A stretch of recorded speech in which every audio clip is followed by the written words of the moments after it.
What's up guys, welcome to the channel. Today I want to share with you guys how much I made as a full-time photographer and videographer in 2021.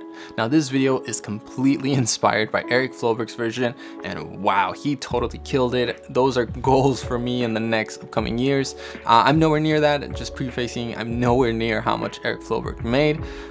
This was my first year I actually jumped into a full-time freelance photographer and videographer, but I only did it for about 4 months before I had zero work and I realized I need to get a full-time job. Luckily, I was able to land one at a marketing agency, which I love. Everyone there is cool. Now I get to film commercials for a living, so I love it. Now let's just go ahead and jump right into the numbers because that's what you guys clicked on this. Now for the first category, I'm gonna count all the family sessions, weddings, maternity sessions, small business photography, and for that I totaled with $9,150 for the year. Now this number alone is like the most I've made in photography. I'm more than proud of that. It's been a long journey. I did land my first commercial clients last year, and they pay very well. And even then, I shared my rates with some friends and they told me that I was charging very little for what I was doing. So we'll see what happens. It's been harder to land more commercial clients for me. I need to do more outreach. I feel like maybe my portfolio, any of that. But anyways, I made a total of $17,390. $17,000, and that's counting maybe a month of work for that commercial work that I had. You know, because I would shoot maybe 1 a week or so, 2 a week, but these paid so well, and this is what really keeps me going. And actually, the first time I shot one commercial shoot, that was equal to more than 2 weeks of work in the casino. So for me, that was like a huge mind shift of what am I doing working here? Like I hate it here. I'm working 40 hours, and over here I'm working 2 days, 1 day shooting, 1 day editing, and I'm making more than I make here. So for me, that was a huge shift. I'm so thankful that I was able to land that because I'd probably still be in the casino. I spend a lot of time on this YouTube and it literally pays nothing. But in the whole year with my ad revenue, I made a total of $1,060. And maybe some of you guys are thinking, $1,000, man, that's a lot.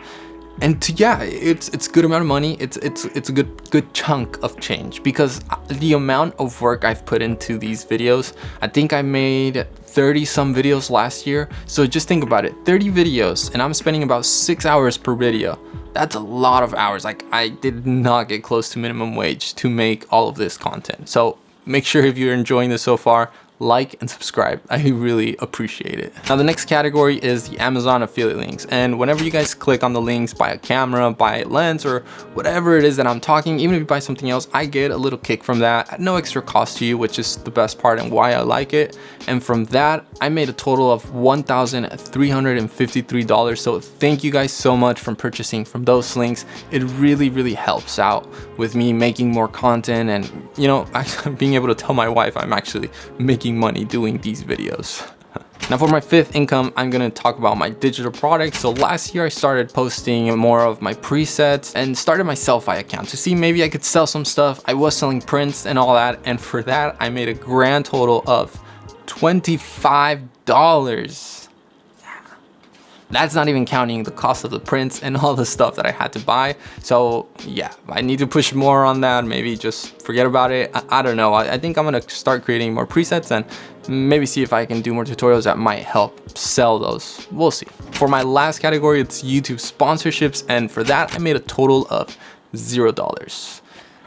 You know, I haven't landed any of them. I haven't really tried reaching out to anybody. Maybe that's why. And of course, I don't have a huge following. So we'll see what happens. Everyone swears that's kind of like the best income, but Squarespace, I use you guys. I love what you guys have done. So, you know, shooting my shot right here. Now for content creation, this comes down to a total of $28,962 for the year. Again, keep in mind, I was full-time only about 4 months. Out of those 4 months, only 3 months I really got work, and then the rest was just part-time. So $28,000 for just mostly part-time shooting. I think this is a great side hustle. I think this is a great great career to get into, especially if you start getting those commercial clients or even grow a business in the wedding industry. But when I was freelancing, I was working out of my house maybe 1 to 3 days, and that was rare. Sometimes I would shoot only once every 2 weeks. It was so chill, honestly. But the reality of it is it can be very scary. That month and a half that I had like 0 calls, it was the scariest time for me because I have a mortgage, I have 2 daughters, I have my wife. Like, I need to provide a form of income. Like, I was even close to just starting doing like Uber Eats or any of that stuff, but there's just so much time that you actually have to invest in the whole outreach to get more clients and be able to get more work that I didn't even have time to start doing any form of deliveries or stuff like that, because I would wake up, start reaching out. If I had to shoot, go do that, come home, edit, and then I had a couple of hours honestly with my family. So it's so true to all those TikToks where it's like, I quit my full-time job to start my business and now I work 24/7. So that is so true. Now again, if you guys learned something from this, found it interesting, don't forget to like this video and subscribe to the channel for future content, and drop a comment down below if you have more questions. I know this is kind of weird talking about money. I guess I should say for the whole year I made around $50-some thousand. That's including everything. That's pretty much what I've made working in the casino. So for me, going freelance and making the same amount of money and working way less hours, this was totally worth it for me. Now, I honestly believe that anybody can do this. And the biggest thing that I see that separates, everybody from the few that actually make it is that, like, when you look at sports and all that, there's only a certain amount of people that will really push, really work, really put in the hustle to really achieve it. And it's hard. I have a family. I spend a lot of time making these videos when I could be hanging out with my daughters. I could be doing more stuff around the house, but it's a big sacrifice you have to make. And if I compare to other creators, there is a big difference to I'm a photographer to I'm shooting tomorrow, because a lot of people don't put in that time. They won't reach out to the models. They won't reach out to the businesses. And where will their business go? Nowhere. So if you really want to grow in this industry and if you really want to make it, you really have to put in the hustle.